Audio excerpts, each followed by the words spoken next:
예, 안녕하세요. 우리가 호두를 재배하면서 지금 이 시기에 해줘야 할 것이 무엇인가에 대해서 잠시 좀 설명을 드릴게요. 올해는 굉장히 날씨가 좀 협조가 되지 않았죠. 뭐 봄에 냉해도 두 번이나 있었고, 그리고 장마가 상당히 좀 심했습니다. 그래서 여러분들이 호두나무가 이제 이파리가 검게 되거나 뭐 갈색으로 변하고, 그 다음에 이제 쭉정이가 된다, 이런 얘기들을 많이 하세요. 참 대단히 중요한 얘기예요. 즉, 그 증상이 나타났다는 것은 사실은 호두나무가 약해졌다는 거죠. 즉, 열매를 맺었는데 그 열매의 종인을, 배알을 갖다 에너지를 축적하기 위해서 최선을 다했을 겁니다. 그 나무도. 그런데 채우지를 못했어요. 우리가 아이들을 낳고서 이제 육아를 하다 보면은 부모가 막 희생을 해가면서 이제 애를 키우려고 하는 그런 마인드가 있듯이, 식물도 종족 번식에 대한 본능이 굉장히 강합니다. 그래서 종자를 충실히 만들기 위해서 노력을 하죠. 특히 저실성 호두 같은 경우는 얘네가 자연 변이로 이렇게 태어날 때, 발생이 될 때, 악조건에 자연 환경이 주어지니까 이 나무가 빨리 종자를 맺어서 빨리 번식을 하고 자기는 죽을 각오를 했던 거예요. 그러한 나무가 올해같이 날씨가 좋지 않은 상태에서 열매를 맺었다, 매달긴 매달았다, 그러면은 얼마나 그, 그 나무도, 호두나무도 종자를 갖다 충실히 하기 위해서 혼신의 노력을 다했겠습니까? 그런데 그러다 보니 그런데도 쭉쟁이가 됐어요.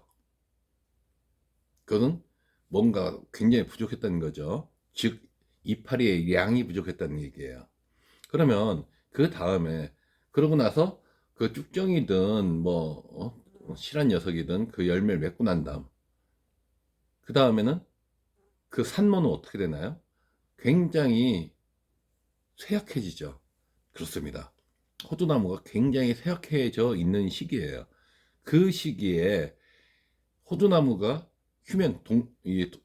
동면, 겨울을 맞이해서 동면을 하기 위한 에너지 축적이 굉장히 필요한 때입니다. 그래서 여러분들이 이 시기에 특히 이제 유기질 비료, 유기질 퇴비 같은 경우를 상당히 많이 넣어주셔야 합니다. 지금 넣어주는 유기질 퇴비는 지금 바로 흡수하지는 못해요. 아주 일부는 흡수하겠지만, 뭐 대부분, 어, 한 6개월 정도 지나서 내년 봄에 먹게 될 애들이에요. 또 한 가지 해주셔야 할 게 뭐냐면, 유기질 퇴비를 넣어주시면서 나무에, 어, 어젠가 그제도 이제 저한테 질문이 왔어요. 지금이라도 적심을 해주는 게 좋습니까? 라고 했는데 저는 장담은 못 하겠어요. 사실 8월 말 정도에는 해줬었어야 맞다고 저는 생각을 하는데, 지금 거의 9월 이제 말에 이제 들어왔잖아요. 이 식물체가, 호두나무도 이제 봄과 가을 자람새가 있는데, 가을 자람새에서 그 가지들은 그 8월 말에 적심을 해줌으로써 8월 달까지 자란 애들은 보존을 시키고, 그 이후에 가을에 자라는 애들은 가지 마름 현상에 의해서 뭐 희생을 한다, 이런 개념인데, 지금 적심을 해서 그 가지들이 과연 그 아래쪽에 있는 가지들이 충실해질 것인가, 그거는 컨디션에 따라 다 달라요. 그 나무의 상태, 그리고 주어진 환경. 그래서 지금 해라라고는 제가 장담을 못 하겠습니다.